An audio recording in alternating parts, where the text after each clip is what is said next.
श्री कृष्ण को हम नमस्कार करते हैं जो सारे दुखों को दूर करते हैं। राधा सहित श्री कृष्णाय वयम नुमः। यम प्रव्रजन्त मनुपेतमपेत कृत्यम द्वैपायनो विरह कातरया जुहाव पुत्रेति तन्मयतया तरवोभिनेदुस्। हे सुखदेव भगवान का जब प्राकट्य हुआ तम सर्वभूत हृदयम मुनिमानतोष्मि। सुखदेव भगवान का जन्म हुआ, प्रकट भये और जन्म लेते ही सुखदेव भगवान चल पड़े सत्संग करने। ऐसे सुखदेव भगवान को हम बार बार नमस्कार करते हैं। इसके बाद सूत जी महाराज बैठे हैं, सौनक आदि ऋषि बैठे हैं नैमिषारण्य में। सूत जी आए और सूत जी ने कहा कि हमें कथा सुनाइए। कृष्ण प्राप्ति क्रम शाश्वत साधनम तद्वदाधुना। कृष्ण की प्राप्ति का साधन क्या है, कृपया आप हमें ये बताइए। तब सूत जी महाराज कहते हैं कि आप बैठिए और हम आपको सुनाते हैं कि भागवत सुनने का फल क्या है। देखो, सुकम नत्वा वदन सर्वे। एक बार सुखदेव जी को नमस्कार करने देवता स्वर्ग लोक से आए और देवताओं ने स्वर्ग लोक से आकर कहा कि हे सुखदेव जी, ये स्वर्ग का अमृत राजा परीक्षित को दे दो और ये कथा का अमृत आप हमें पिला दो। मतलब कथा का विनिमय कर लो। एवं विनिमय जाते सुधा राज्ञा प्रपीयताम। आप अदला बदली कर लो। स्वर्ग का अमृत आप परीक्षित को पिला दो और कथा का अमृत आप हमें पिला दो। अच्छा एक बात बताओ मैया, पीछे बैठे भैया ध्यान से सुनेंगे, सुनो। अच्छा एक बात बताओ, स्वर्ग का अमृत ज्यादा अनमोल है या भगवान की कथा ज्यादा अनमोल है? बताओ आपके हिसाब से क्या कीमती है? स्वर्ग का अमृत पी करके देवता अमर तो हो जाते हैं, परंतु उस अमरता का भी ना कुछ समय है कि आप इतने समय के लिए अमर होंगे। सदा के लिए देवता अमर नहीं है। देवताओं की भी एक सीमा है, कितने समय के लिए अमर होंगे। देवता कितने समय के लिए अमर हैं बताओ? पता है आपको? जैसे ब्रह्मा जी की उम्र है 100 साल। ब्रह्मा जी के एक दिन में 1000 चतुर्युग बीत जाता है, जिसे कल्प कहते हैं। एक कल्प में 14 मनवंतर होते हैं। जैसे ये वैवस्वत मनवंतर चल रहा है, अभी वर्तमान में कौन सा मनवंतर चल रहा है? वैवस्वत मनवंतर। इस वैवस्वत मनवंतर में जो इंद्र हैं वो वर्तमान में पुरंदन नाम के राजा इंद्र बने बैठे हैं। अभी जो वर्तमान में इंद्र हैं उनका क्या नाम है? पुरंदन। आगामी मनवंतर में राजा बलि को देवराज इंद्र बनाया जाएगा। इंद्र बदल जाते हैं। इंद्र की उम्र कितनी होती है? 100 साल। इंद्र का 100 साल कितना बड़ा होता है? जैसे हम लोगों का 1 साल होता है तो देवताओं का 1 दिन होता है। हमारे 6 महीने का क्या होता है? सूर्य उत्तरायण। और 6 महीने का सूर्य, बोलो हाँ कि ना? सूर्य उत्तरायण और सूर्य दक्षिणायन। आप समझते हो इन बातों को?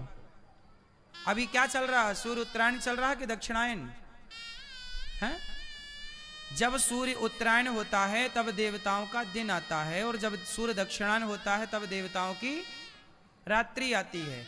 जो देव उठनी एकादशी आती है दीपावली के बाद, उस देव उठनी एकादशी से देवताओं का सुबह हो जाता है। और जो जनवरी में मकर संक्रांति आती है तो मकर संक्रांति से ही सूर्य उत्तरायण हो जाते हैं, देवताओं का पूरा दिन हो जाता है। फिर 6 महीने वो चलता है। फिर देव उठनी एकादशी जैसे आती है, ऐसे देव शयनी एकादशी आती है जहां से देवता शयन करते हैं।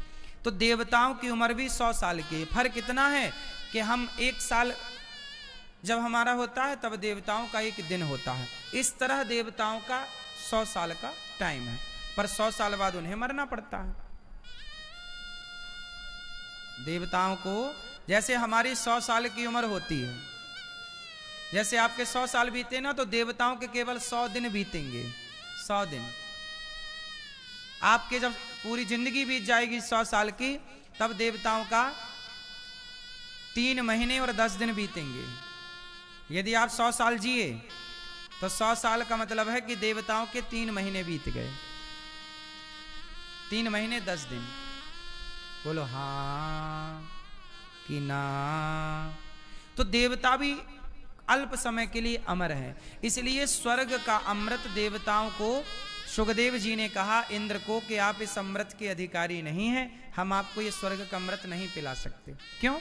क्योंकि ये अमृत कथा का अमृत है। तब कथा अमृतम तप्त जीवनम, ये कथा का जो अमृत है ये सबके लिए नहीं है। कथा का अमृत किसके लिए है?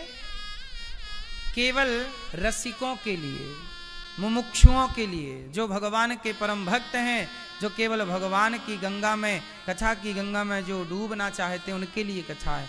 कथा सबके लिए नहीं है। आप लोग बड़े भाग्यशाली हैं कि जो भागवत देवताओं को दुर्लभ है, वो भागवत आप लोगों को सहजता में घर बैठे प्राप्त हो गई। बड़े भाग्य पाए ही सत्संगा, बिना ही प्रयास हो ही भव भंगा। बड़े भाग्य से सत्संग मिलता है और आप लोग बड़े भाग्यशाली हैं जो सत्संग की गंगा में आप सबको डुबकी लगाने का मौका मिला। सुखदेव जी बोले, क्वा सुधा क्व कथा लोके क्व कांचः क्व मणिर्महान् ब्रह्मरातो विचार्यैवं तदा देवांजहासः। हे